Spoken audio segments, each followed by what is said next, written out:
If you bring up Japanese RPGs, the first series to pop into most gamers' minds is Final Fantasy. With a lineage passing 30 years and dozens of games in the franchise, quite a passionate following has been formed, and a polarized one at that. Although the series certainly has its standouts, the fanbase has a difficult time agreeing on the successes and failures. Every fan is different, and so I will give you my favorites for you to likely disagree with. Before we get to the good stuff though, it should be said that there are games in the series that I've yet to play. Ones I specifically feel I should mention are the online entries Final Fantasy XI and XIV, as well as fan favorite strategy RPG Final Fantasy Tactics. And with that out of the way, I'm Andrew Meduri, and these are my top 5 Final Fantasy games.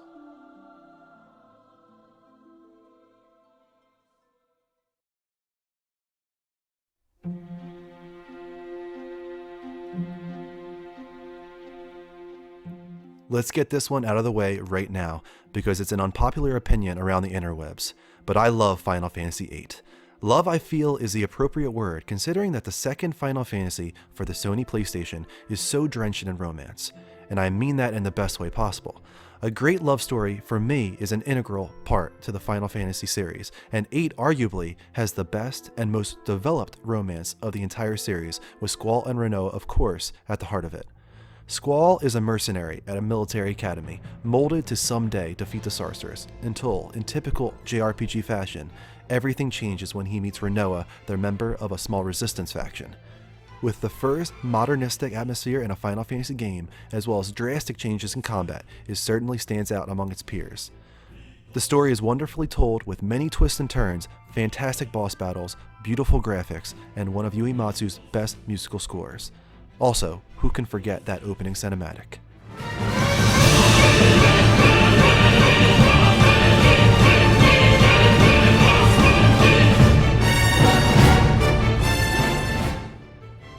So good.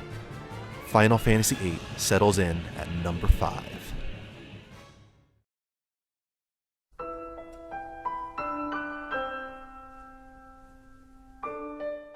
At 4th place is an entry that, in my opinion, was a major departure for the series.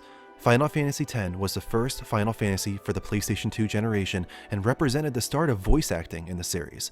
Although it removed many Final Fantasy elements I've come to miss, such as an overworld and airship, Final Fantasy X makes up for this with one of the most intriguing worlds and mythologies of the entire series. In this story, Tidus is a sports star who is transported to another world when his home city of Zanarkand is destroyed by an enormous monster, Sin. Starting as a fish-out-of-water tale, Tidus is forced to understand this new world of Spira when he meets Yuna, a young summoner tasked with defeating the mysterious Sin. As with many of my favorite Final Fantasies, the romance between Tidus and Yuna is very sweet and gave us the now iconic scene at Macalania Lake. In addition to Tidus and Yuna, Final Fantasy X has a large cast of likable characters, a return to a straightforward but fresh turn-based battle system, and makes many gutsy decisions when it comes to its somewhat anti-religion storyline and its truly surprising ending. When you finish the journey and finally leave the world of Spira, I guarantee you will miss these characters and the world itself. That's why Final Fantasy X lands at number 4.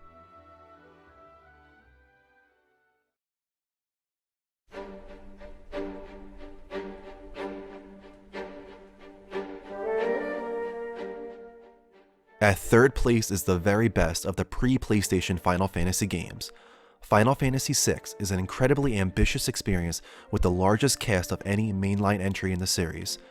You play as Terra Branford, a former Imperial soldier who gets caught in a conflict between the Gestalian Empire and a rebel faction due to her magical abilities and understanding of Espers.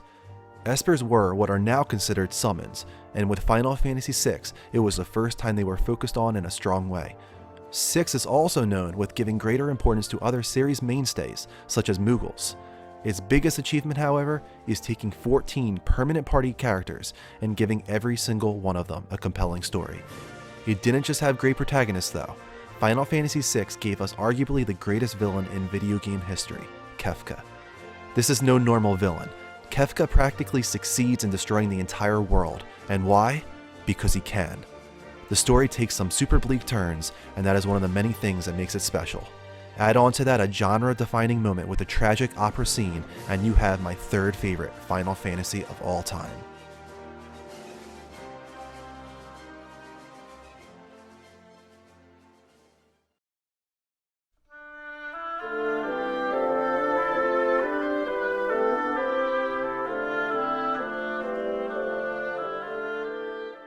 At second place is an entry that represents a return to the roots of the franchise. Final Fantasy IX ditched the steampunk of 6 and 7, the modernistic of 8, and went back to the high fantasy that started it all. You play as Zidane Tribal, a thief and member of the group Tantalus, which has been hired to kidnap the beautiful Princess Garnet. The twist? She wants to be kidnapped. Following that, you meet the adorable Black Mage Vivi, the stubborn but loyal Knight Steiner, and many others as you journey to defeat the evil Queen Braun.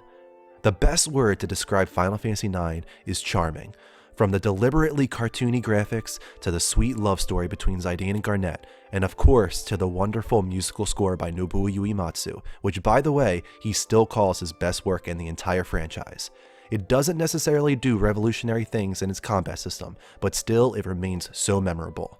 Although charming and lighthearted for most of the journey, Final Fantasy IX attempts to tackle interesting questions, such as what it means to be alive.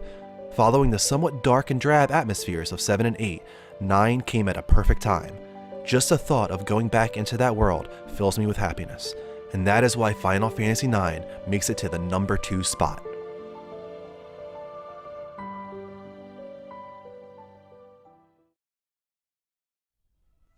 And now for the coveted number 1 spot. You know what it's going to be. That's right, let the hate flow through you, if you disagree that is. Final Fantasy VII is my favorite Final Fantasy, as well as my favorite video game of all time. Yes, it's a trite and cliche number 1, but I can't help having an unbreakable bond with this game. Final Fantasy VII was the first JRPG I ever played back when I was 9 years old. It introduced me to involved and engrossing storylines in video games. It just so happens that it also tells an amazing story within a well-realized world. In case you've been living under a rock, Final Fantasy VII is the story of Cloud Strife, an ex-soldier who joins with a terrorist organization named Avalanche, which is one by one destroying Mako reactors that suck the life force out of the planet. In the many missions attempting to take down the evil Shinra company, Cloud connects with old friends and new while being forced to come to grips with his past and his reality.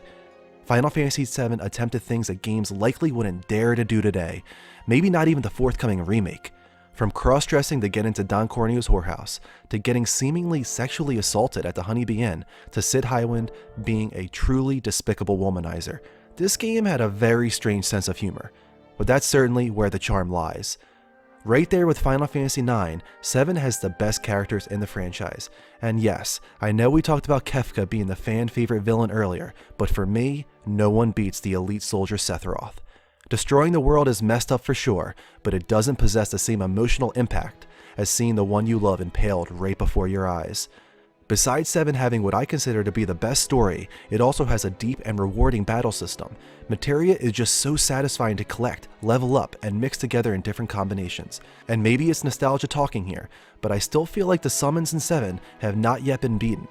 There's a reason Final Fantasy VII has stood the test of time. There's a reason it's had various spin-offs within multiple mediums. That reason is that it was revolutionary. Its graphics may be outdated today, but that doesn't change what we all felt playing through it for the first time way back in 1997. Let's just hope the remake can capture that same magic. Final Fantasy VII takes the top spot as the best Final Fantasy game.